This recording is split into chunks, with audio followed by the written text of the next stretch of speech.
오늘은 지난주에 한 주 쉬었던 이 구원서정이라는 주제로 말씀을 계속해서 살펴보겠습니다. 구원서정이란 구원의 과정을 9가지로 나타낸 교리로 성도의 구원이 어떻게 이루어지는지를 보여줍니다. 자, 우리의 구원은 소명, 성령님께서 부르시고, 중생, 영혼이 거듭나고, 믿음, 예수님을 믿고, 회개, 죄를 뉘우치고, 칭의, 의롭다 칭함을 받고, 양자, 하나님의 자녀가 되어 성화, 삶이 거룩하게 변화되고, 견인, 끝까지 견디고 인내하여 영광, 마지막 날에 영광스러운 몸으로 변화됨으로써 완성됩니다. 자, 우리 이러한 구원의 9가지 서정 우리 하나씩 한번 함께 읽고 우리 설교 시작하겠습니다. 시작. 소명, 중생, 믿음, 회개, 칭의, 양자, 성화, 견인, 영화. 자, 오늘은 구원서정의 3번째와 4번째 서정, 믿음과 회개에 대해 살펴보겠습니다. 자, 지난번에 소명과 중생을 살펴보면서 이 소명과 중생은 성령님께서 이루시는 사역으로 말씀드렸습니다. 성령님께서 우리를 영적으로 부르시는 거예요. 성령님께서 우리의 영을 거듭나게 하시는 겁니다. 그런데 믿음과 회개는 우리가 하는 겁니다. 근데 우리가 한다고 해서 우리 능력으로 하는 건 아니고, 성령님께서 이 소명과 중생, 우리를 부르시고 거듭나게 하시면 그 반응으로, 이 소명과 중생의 반응으로 우리에게서 믿음과 회개가 나타나는 것입니다. 그러므로 믿음과 회개를 실행하는 것은 우리이지만 그 믿음과 회개의 근거, 믿음과 회개는 어디에 공로가 있느냐? 우리 능력으로 하는 것이 아니라 하나님의 은혜로 하는 것입니다. 자, 에베소서 2장 8절, 사도행전 11장 18절 우리 함께 읽겠습니다. 너희는 그 은혜에 의하여 믿음으로 말미암아 구원을 받았으니 이것은 너희에게서 난 것이 아니요 하나님의 선물이라. 그들이 이 말을 듣고 잠잠하여 하나님께 영광을 돌려 이르되, 그러면 하나님께서 이방인에게도 생명 얻는 회개를 주셨도다 하니라. 아멘.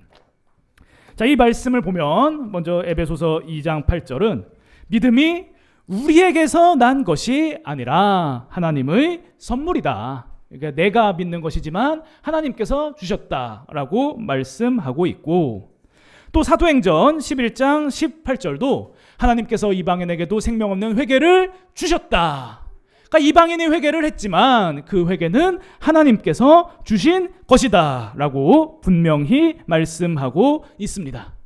그러므로 우리는 믿음과 회개를 실행하는 주체가 나라고 할지라도 내 능력이 아닌 하나님의 은혜로 믿고 회개하여 구원을 얻게 된 것임을 기억하며 이 구원을 누릴 때마다 하나님의 은혜와 사랑에 감사하고 영광 돌리는 삶을 살아야 할 것입니다. 자, 그렇다면 믿음과 회개란 무엇인가? 이제 본격적으로 살펴보겠습니다. 자, 먼저 믿음입니다. 믿음. 자, 믿음에 대해서 논할 때 가장 중요한 게 뭐냐? 바로 믿음의 대상입니다. 누구를 믿느냐? 이 믿음에서 제일 중요한 것, 핵심, 그것은 믿음의 대상입니다. 사도행전 16장 31절, 로마서 10장 9절 보시겠습니다. 함께 읽겠습니다. 이르되 주 예수를 믿으라. 그리하면 너와 내 집이 구원을 받으리라 하고, 내가 만일 내 입으로 예수를 주로 시인하며 또 하나님께서 그를 죽은 자 가운데서 살리신 것을 내 마음에 믿으면 구원을 받으리라. 아멘. 자, 믿음에서 믿음의 대상이 제일 중요하다고 했습니다. 자, 우리는 누구를 믿어야 합니까? 예수님을 믿어야 합니다. 그러니까 믿음에서 제일 중요한 건 뭐냐? 예수님을 믿어야 한다. 내 자신을 믿는 게 아니고, 다른 무언가를 믿는 게 아니고 예수님을 믿어야 한다. 예수님을 주로. 그러니까 하나님의 아들로 믿어야 하고, 그리고 그를 죽은 자 가운데서 살리신 것을 믿어라. 우리를 위해서 죽으시고 부활하셔서 구원을 이루신 구원자이시다. 이것을 믿는 것이 바로 구원받는 믿음, 바른 믿음이라고 할 수 있습니다. 그런데 성경을 보면 굉장히 놀라운 일이 있어요. 자, 마가복음 3장 11절 보겠습니다. 함께 읽겠습니다. 더러운 귀신들도 어느 때든지 예수를 보면 그 앞에 엎드려 부르짖어 이르되 당신은 하나님의 아들이니이다 하니. 자, 여기서 더러운 귀신들, 귀신들도 이게 어감이 안 좋은데 앞에 더러운까지 붙었어요. 그러니까 아주 죄를 짓게 하는, 하나님을 대적하는 마귀의 졸개들이라는 거죠. 이 사탄, 마귀가 있고 그가 부리는 수하들, 졸개들이 있는데, 그래서 더러운 귀신이란 바로 마귀의 졸개들입니다. 그런데 이 마귀의 졸개들이 예수님을 보더니 당신은 하나님의 아들이니이다. 아주 훌륭한 신앙 고백을 했습니다. 당신은 하나님의 아들이니이다. 이 귀신들이 예수님을 올바로 믿은 걸까요?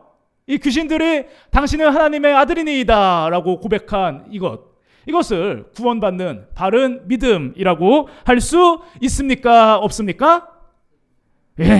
이것은 바른 믿음이 아닙니다. 자, 왜 예수님을 하나님의 아들로 인정하고 고백했는데 바른 믿음이 아니냐? 예수님을 하나님의 아들로 고백했지만 예수님을 나의 구원자, 나를 구원하시는 분이다 라고 믿으며 예수님께 자신을 온전히 맡기는 신뢰가 없기 때문입니다. 자, 누가복음 4장 34절과 8장 28절 보겠습니다. 자, 이게 다른 장면이에요. 누가복음 4장, 누가복음 8장이죠. 다른 장면인데 귀신이 예수님을 보고 하나님의 거룩한 자, 그리고 하나님의 아들, 지극히 높으신 하나님의 아들, 이렇게 예수님을 제대로 고백했습니다. 그런데 그때 어떤 말을 했냐면 당신과 무슨 상관이 있나이까 그랬습니다. 우리가 당신과 무슨 상관이 있나이까? 당신이 나와 무슨 상관이 있나이까? 그러니까 예수님을 하나님의 아들로 인정하면서도 나의 구원자이다, 나를 구원하시는 분이다 라는 이 신뢰하는 믿음은 없었다라는 것입니다. 그러므로 이 귀신들의 믿음은 지식은 있을지라도 신뢰가 없기 때문에 구원받는 믿음, 바른 믿음이 아니다라는 것입니다. 자, 우리 장로교 신앙의 기초인 웨스트민스터 신앙 고백서는 믿음에는 반드시 3가지 요소가 포함되어야 한다라고 가르칩니다. 이 3개가 있어야, 이 3개가 반드시 있어야 그것은 올바른 믿음이라는 것입니다. 자, 믿음의 3가지 요소가 무엇이냐? 바로 지식, 동의, 신뢰입니다. 우리의 믿음에 반드시 이것들이 있어야 돼요. 지식, 동의, 신뢰. 지식이란 무엇이냐? 예수님에 관한 올바른 지식을 습득하는 것입니다. 예수님께서 하나님의 아들이시다, 우리를 위해 죽으시고 부활하신 구원자이시다, 이 복음, 이 올바른 예수님에 대한 지식, 이것을 습득해야만 바른 믿음이 세워질 수 있습니다. 자, 그리고 2번째 요소는 동의입니다. 예수님에 관한 지식을 습득했다면 그것을 진리로 인정하는 동의를 해야 합니다. 우리가 안다고 해서, 그걸 어디서 들었다고 해서 그것을 믿는다라고 할 수는 없지 않습니까? 예수님께서 하나님의 아들이시다라는 지식을 습득했다, 우리를 위해 죽으시고 부활하신 구원자이시다라는 지식을 습득했다면 그것은 진리입니다 라고 동의하는 것이 바로 믿음의 요소입니다. 자, 그리고 세 번째 요소는 바로 신뢰. 구원자이신 예수님께 자신을 온전히 맡기는 것입니다. 그러니까 예수님만이 유일한 구원의 길입니다. 예수님만 의지하며 살겠습니다. 저한테는 예수님밖에 없습니다. 이것이 바로 신뢰예요. 자, 그리고 더 나아가 나에게 예수님밖에 없기 때문에 예수님을 위해서 사는 것입니다. 신뢰란 예수님을 의지하면서 또한 예수님을 사랑하고 예수님을 위해서, 복음을 위해서 사는 것을 의미합니다. 즉 예수님께 내 자신을 온전히 맡기는 신뢰, 이 신뢰까지 있어야 구원받는 바른 믿음이라는 것입니다. 자, 오늘 이 지식동의 신뢰라는 믿음의 세 가지 요소를 기억하며 날마다 말씀을 통해 예수님에 대한 바른 지식을 습득하고 그것을 진리로 인정하며 또 예수님을 의지하고 예수님을 위해 사는 신뢰의 삶을 사시는 우리 사랑하는 성동교회 모든 성도님들 되시기를 주님의 이름으로 축원드립니다. 자, 이어서 회개 살펴보겠습니다. 회개는 죄를 뉘우치다라는 뜻입니다. 죄를 뉘우치다. 그러니까 저는 죄인입니다. 자신의 죄인임을 인정하고 또 죄를 지었던 이 자기 자신을 후회하고 슬퍼하는 모습을 의미합니다. 자, 욥기 42장 6절 보겠습니다. 함께 읽겠습니다. 그러므로 내가 스스로 거두어 드리고 티끌과 제 가운데에서 회개하나이다. 아멘. 고대 근동 지방에서 티끌과 제 가운데 앉는 것은 극심한 슬픔의 상태에 있다는 것을 의미합니다. 그러니까 너무도 힘든 일을 당했을 때, 정말 너무도 극심한 고통을 당했을 때 그 사람은 티끌과 제 가운데 앉아 있었어요. 그럼 사람들이 그것을 보면서 저 사람 정말 슬픈가 보다 이렇게 알았다라는 것입니다. 그러니까 회개, 티끌과 제 가운데에서 회개하나이다.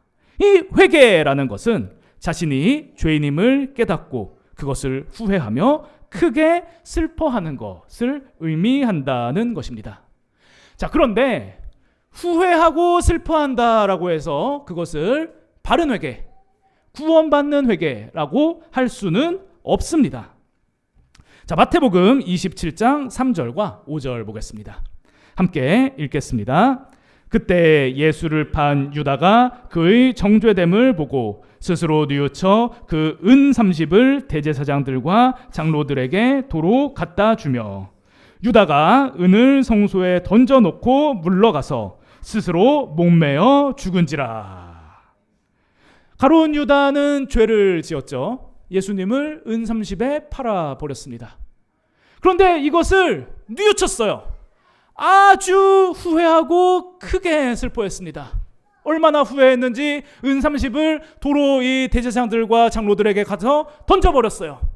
그리고 얼마나 슬퍼했는지, 내가 죄를 지었구나, 이것을 얼마나 슬퍼했는지 스스로 목매어 죽어버렸습니다. 그럼 가룟 유다의 이것은 구원받는 회개, 바른 회개입니까? 아닙니까? 아니죠. 이런 극단적인 선택을 하는 것, 크게 후회하고 슬퍼한다고 해서 이것이 바른 회개가 아니다라는 것입니다. 자, 이 바른 회개라는 것은 무엇이냐?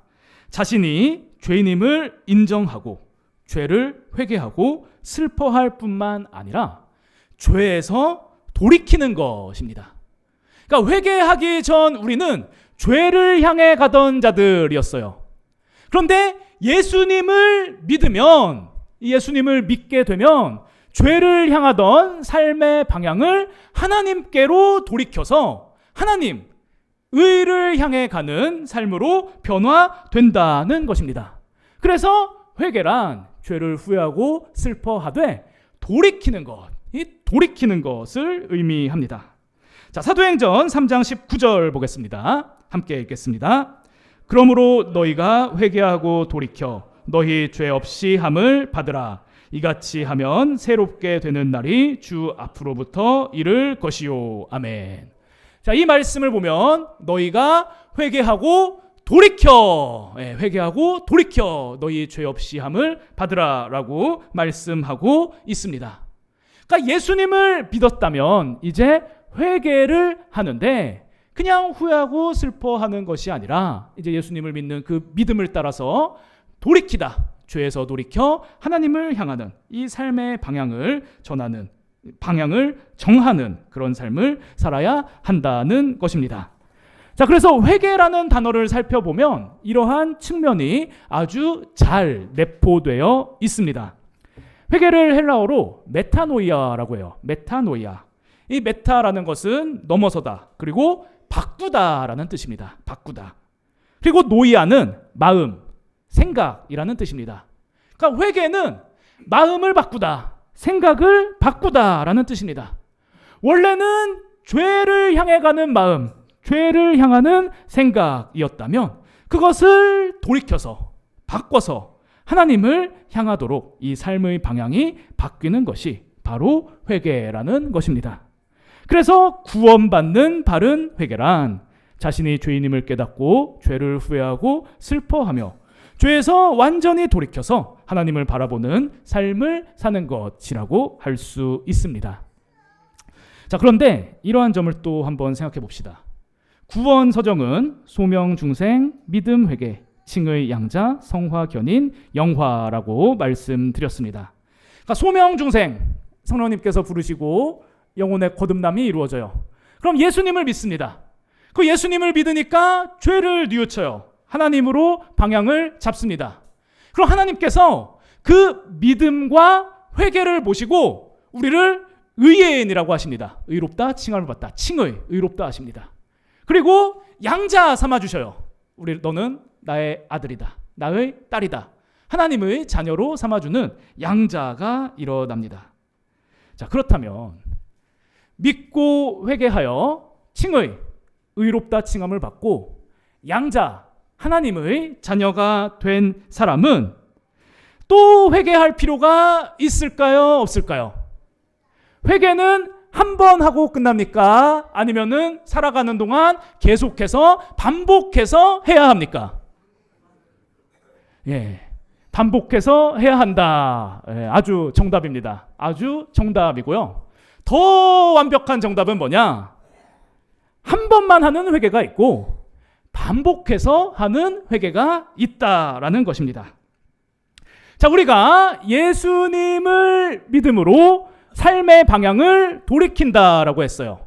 삶의 방향을 돌이켰기 때문에 하나님께서 우리를 의롭다고 그리고 자녀로 칭하십니다. 그래서 이렇게 예수님을 믿음으로 삶의 방향을 돌이키는 이 구원받는 회개, 구원받는 회개는 단회적 회개라고 합니다. 이것은 한 번 하면 구원을 받는 거예요. 이 단회적 회개, 한 번 하면 구원이 이루어집니다. 그래서 이 구원받는 회개, 단회적 회개는 반복할 필요가 없습니다. 그런데 회개에는 단회적 회개만 있는 것이 아니라 반복적 회개도 있습니다. 우리가 소명, 중생, 믿음, 회개, 칭의, 양자까지 이루어졌지만, 구원은 받았지만, 구원 받았음에도 불구하고 죄를 지을 때마다 계속해서 회개해야 합니다. 그러니까 죄를 지었을 때 당당하게 나는 그래도 구원 받았으니까 괜찮아 라고 하는 것이 아니라 내가 구원을 받았는데도 또 죄를 지었네, 또 육신의 정욕 때문에 죄를 지었네, 후회하고 반성하고 죄를 미워하며 또 죄 지은 자신을 슬퍼하며 성령님께 순종하는 삶을 살아야겠다, 하나님의 자녀로서 걸맞은 삶을 살아야겠다, 이렇게 회개를 해야 하는데 그것이 바로 반복적 회개라는 것입니다. 자, 베드로전서 2장 11절 보겠습니다. 함께 읽겠습니다. 사랑하는 자들아, 거류민과 나그네 같은 너희를 권하노니 영혼을 거슬러 싸우는 육체의 정욕을 제어하라. 아멘. 자, 여기서 사랑하는 자들아 라고 했을 때 이 사랑하는 자들은 예수님을 믿고 구원받은 성도입니다. 분명히 구원받은 자들이에요. 그러나 그들에게 육체의 정욕이 남아있기 때문에 육체의 정욕을 제어해야 합니다. 그리고 육체의 정욕을 제어하는 가장 효과적인 수단이 무엇이냐? 그것이 바로 회개라는 것입니다. 죄를 지을 때마다 후회하고 슬퍼하고 죄를 미워하며 다시는 죄를 짓지 않기 위해서 성령님께 도움을 구하는 바로 그 회개. 이 회개가 우리로 하여금 육체의 정욕을 제어하게 하여 하나님의 자녀로서 온전한 삶을 살게 한다는 것입니다. 요한계시록 2장 5절을 보시겠습니다. 함께 읽겠습니다. 그러므로 어디서 떨어졌는지를 생각하고 회개하여 처음 행위를 가지라. 만일 그리하지 아니하고 회개하지 아니하면 내가 내게 가서 내 촛대를 그 자리에서 옮기리라. 아멘. 자, 이 구절은 소아시아의 7교회 중 하나인 에베소 교회에게 주신 말씀으로 회개하지 아니하면 내가 내게 가서 내 촛대를 그 자리에서 옮기리라 라고 말씀하고 있습니다. 그러니까 내 촛대를 그 자리에서 옮기리라는 것은 너 회개 안 하면 지옥 가, 이건 아니에요. 회개한다고 해서 구원이 취소된다는 것은 아닙니다. 그러나 촛대를 옮긴다는 것이 무엇이냐? 사명을 감당할 수 없게 한다. 너희가 교회지만 교회로서 마땅히 가져야 하는, 감당해야 하는 사명을 주지 않을 것이다 라는 의미입니다. 즉 우리가 구원을 받았으므로 마땅히 구원받은 자로서 하나님의 자녀에 걸맞은 삶을 살아야 하는데, 회개하지 않으면, 우리가 죄를 지을 때마다 그것을 반복적으로 회개하는 회개를 하지 않으면 우리가 하나님의 자녀로서 걸맞은 이 사명 감당하는 삶을 살 수밖에 없다라는 것입니다. 이탈리아에 현악기 장인이 있어요. 안토니오 스트라디바리라는 이 현대 바이올린, 표준 바이올린을 만든 사람이라고 합니다. 근데 이 사람이 진짜 바이올린 명인인데, 이 사람이 만든 바이올린을 스트라디바리우스라고 부르고, 이 스트라디바리우스는 하나에 수백억의 가치가 있다고 합니다. 그래서 뭐 몇 년 전에 몇 경매에서 200억에 팔렸다. 한 5년 전이었나? 200억에 팔렸다. 그런 일도 있었습니다. 자, 그렇다면 200억짜리 바이올린은 그냥 바닥에 냅둬도 품질이 알아서 잘 관리가 될까요? 저 200억짜리 바이올린은 200억짜리니까 그냥 비 오는데 비 맞추고 그냥 발로 이렇게 툭툭 건들고 이래도 야, 역시 200억이니까 이래도 아무 이상이 없구나, 이렇게 될까요? 아닙니다. 200억짜리라도 똑같아요. 이 줄 잘 이렇게 조여주고 항상 체크해주고 이 관리를 해줘야 한다는 것입니다. 그런데 우리도 마찬가지입니다. 예수님을 믿고 회개하여 구원받은 우리도 계속해서 관리를 해주어야 합니다. 죄를 지을 때마다 회개하고 말씀과 기도를 통해 성령님의 능력으로 육체의 정욕을 억제해야 구원받은 하나님의 자녀로서 하나님을 향한 삶을 살 수 있다라는 것입니다. 자, 저 스트라디우스 바이올린 수백억이라고 말씀드렸죠. 우리는 얼마입니까?